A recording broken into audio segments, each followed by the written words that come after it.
Sirene roket tanda serangan udara terdengar meraung-raung di Yerusalem dan Tel Aviv di kota besar Israel tanggal 16 Oktober. Hamas meluncurkan roket jarak jauh ke kota-kota terbesar Israel dan disebut sebagai serangan terbesar sejak serangan awal tanggal 7 Oktober. Beberapa ledakan keras terdengar di area tersebut, namun belum ada laporan mengenai korban cedera atau kerusakan.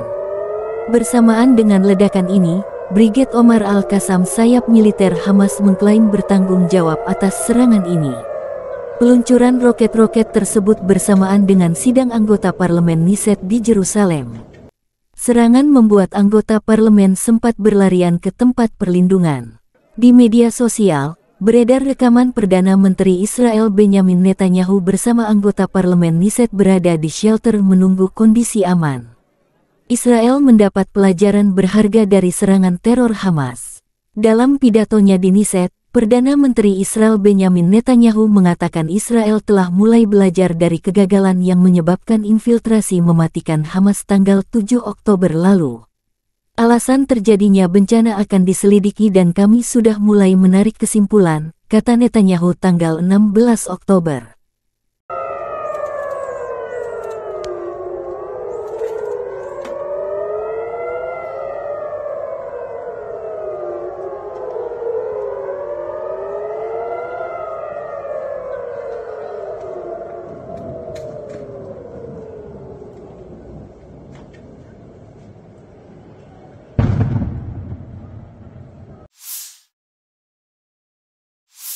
Menteri Luar Negeri Iran Hossein Amir-Abdollahian bertemu dengan pemimpin Hamas Ismail Haniyeh di Qatar pada Minggu 15 Oktober 2023 malam. Keduanya bertemu setelah Iran memberikan ancaman kepada Israel jika tak segera menghentikan serangan di jalur Gaza. Pertemuan keduanya dibagikan oleh media pemerintah Iran di media sosial. Dalam video tersebut, Amir-Abdollahian dan Haniyeh saling menyapa dengan hangat. Keduanya tampak berpelukan dan tertawa. Pertemuan itu terjadi tepat seminggu setelah Hamas menyerang Israel. Dalam pertemuan tersebut, Amir-Abdollahian dan Haniyeh dilaporkan sepakat untuk melanjutkan kerjasama. Kerjasama yang disepakati yaitu untuk sepenuhnya mencapai tujuan Hamas dan rakyat Palestina. Amir-Abdollahian menyebut pembunuhan dan penculikan warga sipil dan tentara di Israel Selatan yang dilakukan Hamas sebagai tindakan yang mulia. Sebelumnya, Iran mengultimatum Israel soal rencana serangan darat besar-besaran ke Gaza. Tehran memperingatkan tak ada yang bisa menjamin kendali situasi di Israel jika Zionis tak menghentikan serangan itu. Jika entitas Zionis memutuskan untuk memasuki Gaza, para pemimpin perlawanan tak segan mengubahnya menjadi kuburan tentara pendudukan. Presiden Palestina Mahmud Abbas akhirnya buka suara terkait serangan kelompok Hamas terhadap Israel yang terjadi pada Sabtu 7 Oktober 2023 lalu. Dalam keterangannya, ia menegaskan bahwa aksi dan kebijakan dari Hamas tak mewakili masyarakat Palestina. Adapun hal itu diungkapkan Presiden Abbas saat berbicara dengan Presiden Venezuela Nicolas Maduro pada Minggu 15 Oktober 2023. Menurut unggahan media Palestina, Wafa, Presiden Abbas menegaskan penolakannya terhadap pembunuhan warga sipil, yakni baik di sisi Israel maupun Hamas. Tak hanya itu, Presiden Abbas juga menyerukan pembebasan warga sipil serta tahanan dari kedua sisi. Kemudian, ia menegaskan penolakan kembali terhadap kekerasan, komitmen terhadap legitimasi internasional dan penandatanganan perjanjian perlawanan rakyat serta damai, serta tindakan politik sebagai jalan mencapai tujuan Palestina.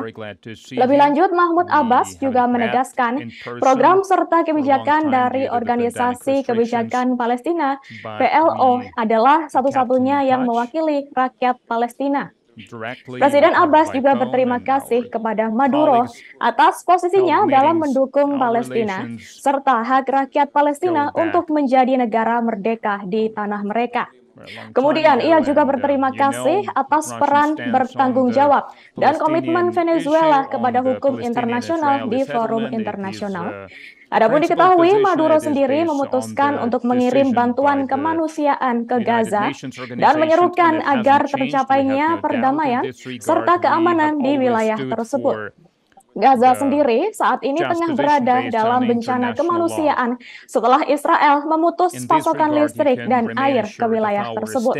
Blokade yang sudah terjadi sejak tahun 2007 itu semakin ketat setelah Hamas melakukan serangan ke Israel. Terlebih, Israel kini memerintahkan warga Gaza di utara untuk evakuasi dan kabur ke selatan untuk menghindari serangan yang akan mereka lakukan.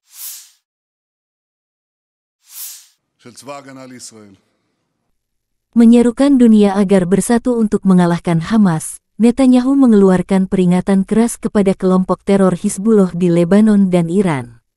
"Jangan mengadili kami, Anda akan sangat dirugikan." Sebelum serangan roket Hamas yang membuat sidang pleno Knesset terhenti, pemimpin oposisi Yair Lapid mengatakan bahwa Israel akan terus maju dalam kampanyenya melawan Hamas, meski mereka mendapat kecaman internasional. Ini akan memakan waktu, membutuhkan penggunaan kekuatan yang besar. Jika dunia tidak menyukainya, biarkan saja. Bukan anak-anak dunia yang dibunuh, anak-anak kita yang dibunuh, kata Lapid kepada Knesset saat sesi musim dingin dibuka.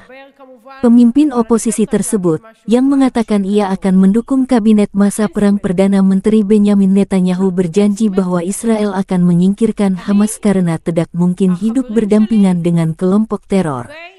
Berdebat mengenai perlunya mengubah realitas bagi warga Israel, terutama mereka yang tinggal di wilayah perbatasan Gaza, Lapid mengatakan bahwa tujuan kami bukanlah untuk mengakhiri perang dan kembali ke keadaan semula, tujuan kami adalah memenangkan perang dan menjadi lebih baik dari sebelumnya. Dengan melakukan hal tersebut, pemimpin oposisi mengatakan bahwa pejabat terpilih akan memulihkan kepercayaan masyarakat yang terkikis setelah serangan mendadak Hamas terhadap Israel tanggal 7 Oktober. Tujuan kami adalah memulihkan kepercayaan antara lembaga ini, Knesset, dan warga Israel, kata Lapid.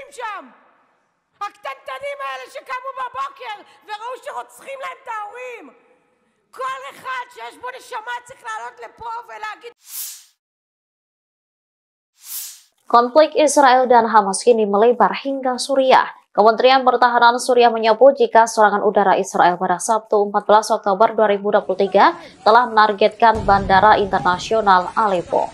Kemenhan Suriah menyebut serangan tersebut dilancarkan pada pukul 23.35 waktu setempat. Serangan udara Israel tersebut disebut diluncurkan dari arah Laut Mediterania sebelah barat Latakia. Alhasil, Bandara Internasional Aleppo tak dapat beroperasi setelah terkena serangan. Serangan itu terjadi segera setelah 2 roket ditembakkan dari Suriah ke dataran tinggi Golan yang dikuasai Israel. Pada Kamis 12 Oktober, militer Suriah juga sebelumnya telah melaporkan serangan rudal bersamaan yang dilakukan oleh Israel terhadap bandara di Aleppo dan ibu kota Suriah, Damaskus. Duta Besar Israel untuk Jerman, Ron Prosor, merespon soal serangan itu. Ia membenarkan serangan di Bandara Damaskus tersebut dengan mengatakan serangan itu dimaksudkan untuk menggagalkan pengiriman senjata dari Iran. Serangan di Aleppo dan Damaskus terjadi sehari sebelum perjalanan Menteri Luar Negeri Iran ke Suriah untuk melakukan pembicaraan mengenai konflik Israel-Gaza. China memberikan kritikan pedas soal serangan Israel ke Palestina pada Minggu 15 Oktober 2023. Menurut Menteri Luar Negeri China, Wang Yi, Israel menggunakan dalih pembelaan diri untuk melakukan penindasan kepada Palestina. Dilansir dari kontan.co.id, pernyataan tersebut disampaikan Wang melalui telepon kepada rekannya dari Arab Saudi, Pangeran Faisal bin Farhan. Menurut Wang Yi, serangan Israel di Gaza telah melampaui batas pembelaan diri. Oleh karena itu, China meminta pemerintah Israel untuk menghentikan hukuman kolektif terhadap rakyat Gaza. Selain itu, Wang Yi meminta Israel untuk mendengarkan kritikan internasional dan juga Sekjen PBB yang meminta Israel untuk menghentikan hukuman kolektif kepada masyarakat Gaza. Diketahui kritikan tersebut merupakan sikap terkuat yang diungkapkan China mengenai konflik tersebut. Sebagai informasi, sejak 7 Oktober 2023, sebanyak 2.670 warga Palestina tewas akibat serangan Israel.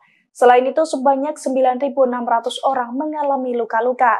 Dari jumlah korban tersebut, sebagian besar merupakan anak-anak dan wanita di Gaza.